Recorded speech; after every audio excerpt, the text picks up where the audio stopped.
और आइए सीधे आपको लेकर चलेंगे, कश्मीर पहुंचे हुए हैं रक्षा मंत्री राजनाथ सिंह।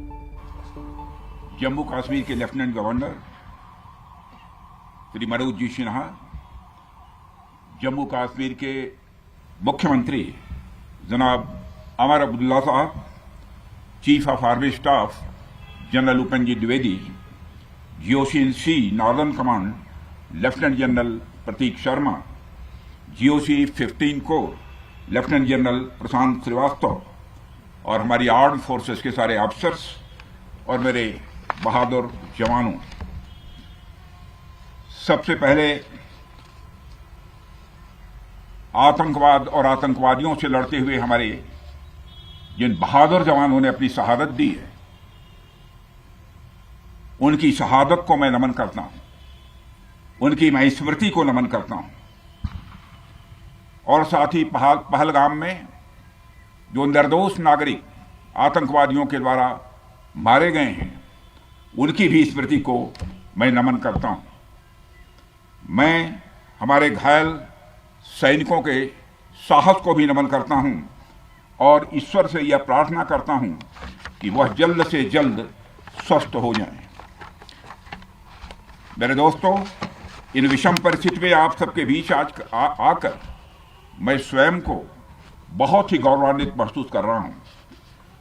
हमारे प्रधानमंत्री माननीय नरेंद्र मोदी जी के कुशल नेतृत्व और मार्गदर्शन में ऑपरेशन सिंदूर के दौरान आपने जो कुछ भी किया है, उस पर पूरे देश को गर्व की अनुभूति हो रही है। मैं अभी भले ही आपका रक्षा मंत्री हूं, लेकिन उससे पहले तो मैं भारत का एक नागरिक हूं। रक्षा मंत्री के साथ साथ मैं आज भारत के नागरिक के रूप में भी आप सबके प्रति आभार व्यक्त करने के लिए यहां मौजूद हूं। पहलगाम हमले के बाद हमारे जम्मू कश्मीर की जनता ने पूरी एकजुटता के साथ और पाकिस्तान और साथ ही साथ आतंकवादियों के प्रति जिस प्रकार से अपने गुस्से का इजहार किया है, मैं जम्मू कश्मीर की जनता का भी अभिनंदन करता हूं। मेरे साथियों, आपकी उस ऊर्जा को महसूस करने आया हूं जिसने दुश्मनों को नष्ट नाबूद कर दिया है। आपने जिस तरीके से सीमा के उस पार पाकिस्तान की चौकियों और बंकरों को आपने ध्वस्त किया, दुश्मन मैं समझता हूं उसे कभी भूल नहीं सकता। आपने देखा होगा कि आमतौर पर लोग जोश में होश खो देते हैं, लेकिन आपने जोश भी रखा, होश भी रखा और सूझबूझ के साथ दुश्मनों के ठिकानों को आपने बर्बाद किया है। आज मैं यहां रक्षा मंत्री के साथ साथ एक मैसेंजर के रूप में भी आप सबके सामने मौजूद हूं। पूरे देश की शुभकामनाएं, उनकी प्रार्थनाएं और उनकी कृतज्ञता को लेकर आप सबके बीच यहां मैं मौजूद हूं। एक तरह से आप समझिए कि मैं एक डाकिया बनकर आपके बीच आया हूं और देशवासियों का संदेश लाया हूं। संदेश यह है कि हमें हमारी सेनाओं पर गर्व है। साथियों, ऑपरेशन सिंदूर सिर्फ एक ऑपरेशन का नाम भर नहीं है, बल्कि यह एक हमारी प्रतिबद्धता है, यह हमारा एक कमिटमेंट है। एक ऐसी प्रतिबद्धता जिसमें भारत ने दिखा दिया कि हम सिर्फ डिफेंस नहीं करते हैं, जब वक्त आता है तो हम कठोर निर्णय भी लेते हैं और कठोर कार्रवाई भी करते हैं। यह ऑपरेशन उस एक एक जवान की आंखों में देखा गया सपना था कि हर आतंकी ठिकाना, चाहे वह घाटियों में छुपा हो या बंकरों में दबा हो, हम वहां पहुंचेंगे और दुश्मन की छाती चीर कर हम उन आतंकी ठिकानों को खत्म करके ही हम वापस लौटेंगे। मेरे साथियों, ऑपरेशन सिंदूर आतंकवाद के खिलाफ भारत द्वारा चलाई गई अब तक के इतिहास की मैं मानता हूं यह सबसे बड़ी कार्रवाई है। 35-40 वर्षों से भारत सरहद पार से चलाए जा रही आतंकवाद का सामना कर रहा है। आज भारत ने पूरी दुनिया को यह साफ कर दिया है, यह स्पष्ट कर दिया है कि आतंकवाद के खिलाफ हम किसी भी हद तक जा सकते हैं। साथियों, आतंकवादियों ने पहलगाम में आतंकवादी घटना को अंजाम देकर भारत के मस्तक पर चोट पहुंचाने की कोशिश की है। भारत की सामाजिक एकता को तोड़ने का भी प्रयास किया गया है। उन्होंने भारत के माथे पर वार किया, हमने उनकी छाती पर वार किया है और छाती पर घाव किया है। पाकिस्तान के जख्मों का इलाज इसी बात में है कि वह भारत विरोधी और आतंकवादी संगठनों को पनाह देना बंद करे और अपनी जमीन का इस्तेमाल भारत के खिलाफ किसी भी सूरत में न होने दे। साथियों, आपको याद होगा कि लगभग 21 साल पहले स्वर्गीय अटल बिहारी वाजपेयी जी के सामने इसी पाकिस्तान ने इस्लामाबाद में डिक्लेरेशन किया था कि अब उनकी धरती से आतंकवाद एक्सपोर्ट नहीं किया जाएगा। मगर पाकिस्तान ने भारत को धोखा दिया है, पाकिस्तान ने भारत को छला है और आज भी वह धोखा दे रहा है। इसका खामियाजा अब उसको भारी कीमत करके भुगतना पड़ा है और यह कीमत, यदि आतंकवादी वारदातें चलती रही तो लगातार यह बढ़ने ही वाली है। हमारे प्रधानमंत्री श्री नरेंद्र मोदी जी ने दो टूक शब्दों में आतंकवाद के खिलाफ भारत की नीति को रीडिफाइन कर दिया है, इसे परिभाषित कर दिया है, जो यह कहती है कि हिंदुस्तान की सरजमी पर किया गया कोई भी आतंकी हमला एक एक्ट ऑफ वार माना जाएगा। दोनों देशों में जो अंडरस्टैंडिंग बनी है फिलहाल वह इसी बात को लेकर है कि सरहद पार से कोई बेजा हरकत अब नहीं की जाएगी। अगर की गई तो बात निकलेगी तो बहुत दूर तक जाएगी। साथ ही हमारे प्रधानमंत्री ने यह भी साफ कर दिया है, आतंक और बातचीत कदापि एक साथ नहीं चलेंगे और अगर बात होगी तो आतंकवाद पर होगी और पाक ऑक्युपाइड कश्मीर पर ही होगी।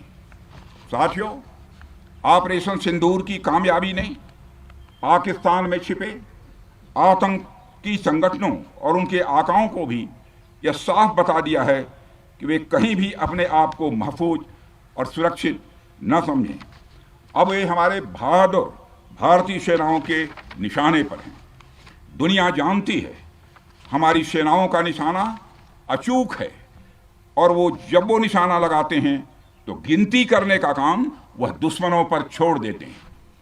साथियों, आज आतंकवाद के खिलाफ भारत की प्रतिज्ञा कितनी कठोर है इसका पता इसी बात से चलता है कि हमने उनके न्यूक्लियर ब्लैकमेल की भी परवाह नहीं की है। पूरी दुनिया ने देखा है कि कैसे गैर जिम्मेदाराना तरीके से पाकिस्तान द्वारा भारत को अनेक बार एटमी धमकियां दी गई हैं। आज श्रीनगर की धरती से मैं पूरी दुनिया के सामने यह सवाल उठाना चाहता हूं कि क्या ऐसे गैर जिम्मेदार और रोग नेशन के हाथों में परमाणु हथियार सुरक्षित हैं? मैं दुनिया के सामने यह सवाल खड़ा करना चाहता हूं।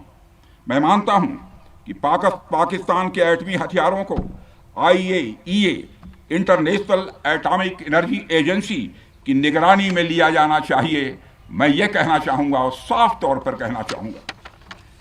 साथियों, हमारी सेनाओं हमारी सीमाओं पर अपनी मातृभूमि की रक्षा के लिए जिस तरह से आप सभी बिना रुके बिना थके दिन रात लगे रहते हैं वह अपने आप में अद्भुत है और अद्वितीय भी है। आपकी यही बातें हम सब भारतीयों के लिए मार्गदर्शक का कार्य करती हैं। यही कारण है कि मैं हमेशा आपसे मिलने के लिए उत्साहित रहता हूं ताकि आपके अंदर की ऊर्जा से हम सब भी कुछ प्रेरणा ले सकें। साथियों, आतंकियों ने पहलगाम में धर्म पूछकर हमारे निर्दोष लोगों को मारा। उसके बाद आपने जो जवाब दिया उसे पूरी दुनिया ने देखा है।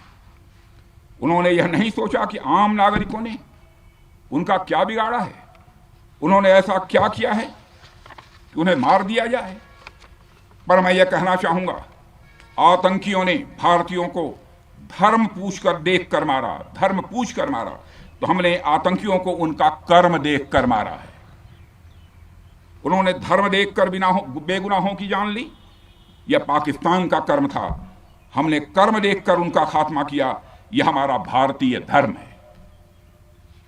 एक रक्षा मंत्री के रूप में मुझे आप सबको बेहद नजदीक से वर्षों से जानने का और समझने का अवसर मिला है। मैं आपके साहस और पराक्रम को तो जानता ही हूं, साथ ही साथ पहलगाम जैसी घटना के प्रति आपके गुस्से को भी मैं अच्छी तरह जानता हूं। साथियों, मुझे पता है कि पहलगाम के बाद आपके अंदर गुस्सा था, पूरे देश के अंदर गुस्सा था। मुझे पता है कैसा महसूस होता है जब धमनियों में बह रहा रक्त बेकाबू होने लगे, और मुझे इस बात की खुशी भी है कि आपने अपने गुस्से को सही दिशा देते हुए बड़ी बहादुरी और सूझबूझ के साथ पहलगाम का बदला लिया है। रही बात पाकिस्तान की, तो उसकी बात ही क्या करूं आपसे। वह देश तो मांगते मांगते अपनी जहालत से एक ऐसी हालात में आ गया है कि उसके बारे में यह भी कहा जा सकता है कि पाकिस्तान जहां भी खड़ा होता है वहीं से मांगने वालों की लाइन प्रारंभ हो जाती है। अभी आपने सुना ही होगा कैसे वह फिर एक बार इंटरनेशनल मॉनेटरी फंड IMF के पास कर्ज मांगने गया। वहीं दूसरी तरफ हमारा देश है कि हम आज उन देशों की श्रेणी में आते हैं जो IMF को फंड देते हैं ताकि IMF गरीब देशों को कर्ज दे सके। ऐसी स्थिति में हमारा यह भारत है। रामचरितमानस में स्वामी तुलसीदास जी ने लिखा है, जहां सुमतितः संपत्ति नाना, जहां कुमतितः विपत्ति निदाना।